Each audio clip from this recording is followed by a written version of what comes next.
Hey, what's up, everyone? It's been a couple weeks since I've done an episode of Ask FFM. I've been traveling the last 2 weekends, but I am back now. Let's get right into the questions. Question number one, Mike from Syracuse asked me this question. Hey, Greg, this is Mike from Syracuse, New York, and let me just say go Cuse. But I was wondering if you could review like a can of Chef Boyardee, you know? All right, so I totally could review canned foods and especially stuff like Chef Boyardee. I'm not really into reviewing soups unless they're in the freezer aisle, but like canned soups, nah, not really doing it for me. But Chef Boyardee, ramen noodles, any type of prepackaged meals that maybe aren't frozen but are still in the grocery store, I think I can dig. But I'm going to turn this question out to you guys. Would you like me to review stuff like Chef Boyardee? Leave that in the comment section.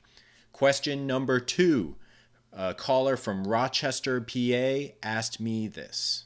Hey, Greg, I just watched the Totino's Pizza Rolls versus Bagel Bites video, and I was just wondering if you think it's crazy that Michael Jordan still has to do Hanes ads.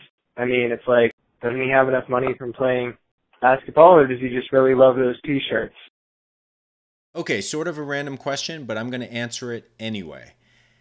I don't have a problem with Michael Jordan still advertising Hanes, mainly because Michael Jordan gets paid $20 million a year to advertise Hanes. In fact, Michael Jordan still makes like something like $90 million a year just from endorsements. And I don't care how rich you are, $20 million is $20 million. I will, I should only be so lucky to be advertising underwear for the rest of my life. Caller number three, special shout out, Katie from Rhode Island, longtime fan, asked me this question. Hi, Greg. This is Katie from Rhode Island. I was just calling in to see if you've ever taken a frozen meal or a frozen and adapted it to make it into a meal for your family. Thanks, and I've been a long-time viewer. Katie, great question. Here's the deal with frozen food and how I feed my family with meals. I don't take full meals like that Hungry Man meal that I reviewed last week and just say, here you go, kids, have at it. That doesn't do it for me. I'm not down with the nutrition values, and it's not conducive to have a family meal. I do like to cook meals, but I do supplement them with frozen components, namely frozen vegetables, because they're easy and they're great, and you can store a whole bunch of them in your freezer. They don't go bad. But also like frozen proteins. So whether it's a chicken breast, like sometimes you can get like bulk skinless, boneless chicken breasts. You can get frozen meatballs. You can get frozen fish fillets. You can get frozen shrimp. I try to stay away from like the chicken nuggets and the breaded stuff and go more towards the actual just like bulk proteins. The other major thing, frozen fruit. We make smoothies in my household, and frozen fruit is so awesome because it's already pre-cut. I can just pour what I like. It's a good cost savings in bulk, and that's how I use frozen components when I cook for my family. Caller number four, Dave from New Jersey, asked me this. Hi, Greg. This is Dave from New Jersey, one of your biggest fans. I love your videos. I have two questions for you. Number one, does your wife share the same passion that you do for the frozen food and all your reviews? And number two, does she offer any input into your reviews off camera? Dave, great question. A question I've never gotten before, actually.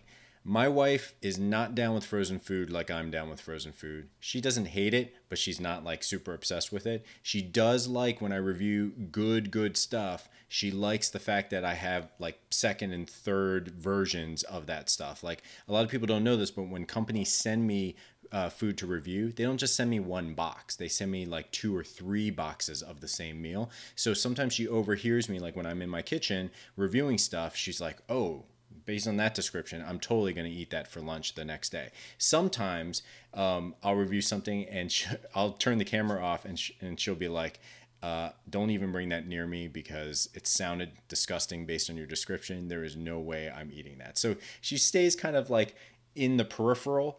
You've noticed she's never on camera. Actually, I think episode like 150, you may have heard her voice. 150, 200. It was like a signature episode. I think it was like 100 or 150. Anyway, yeah, she's not down with frozen food the way I'm down with frozen food, but she's totally always like up with how I'm taking the show, how I'm evolving the show, and she gives me some pointers from here and there. So great question. Never had that one before.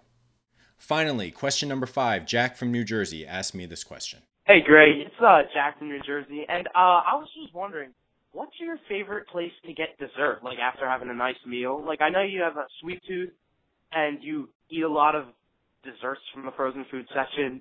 So I was just wondering, like, what's your favorite place to get dessert after dinner? Personally, I like to go to Coneheads, get a nice ice cream. So what about you? Thanks, man.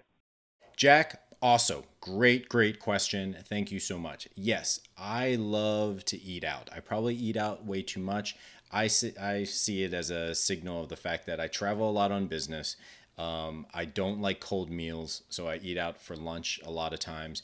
And I go out a lot. Like, I go out with my friends. I go out with my wife. For those of you who are married or just getting married, date night, regular date night is super, super important. Just want to throw that out there. Anyway, when we go to a nice restaurant, I try to finish off that meal with a nice dessert at the restaurant, because I do like the idea of like a chef really planning how I'm going to have my appetizer, then how I'm going to have my entree, then how I'm going to finish it off with a dessert. I like kind of continuing that thing. I don't tend to like go to a restaurant and then go get back in my car and go somewhere else for dessert. There are a couple of exceptions there. Like sometimes when I go to a show, I'll go to dinner, then I'll do a show, then I'll do a dessert. And if it's not like a local place that none of you guys would even know about, and I had to go to a chain, of course, I love stuff like Ben & Jerry's. I like Cheesecake Factory because they always have awesome desserts. So I'm really into all sorts of desserts. You're absolutely right. I have a crazy sweet tooth. And I believe that every dinner should be filled or finished with a nice, sweet ending. That's it for this episode of Ask FFM. Again, here is the FreezerBurns hotline number. Keep the questions coming, guys. Again, this is my favorite segment every week. Sorry I had to take a couple-week hiatus. And probably, hopefully, fingers crossed, the next episode of Ask FFM will not be here amongst all the boxes because construction is almost finished. Almost. Like days, guys. Days. So I'm hoping next weekend when I film the next installment of Ask FFM, it will be from my brand new studio, one level up. Word. Hey, I just want to say hello. I've been watching videos for a long time and I gotta say they're amazing. And yeah, just keep it up.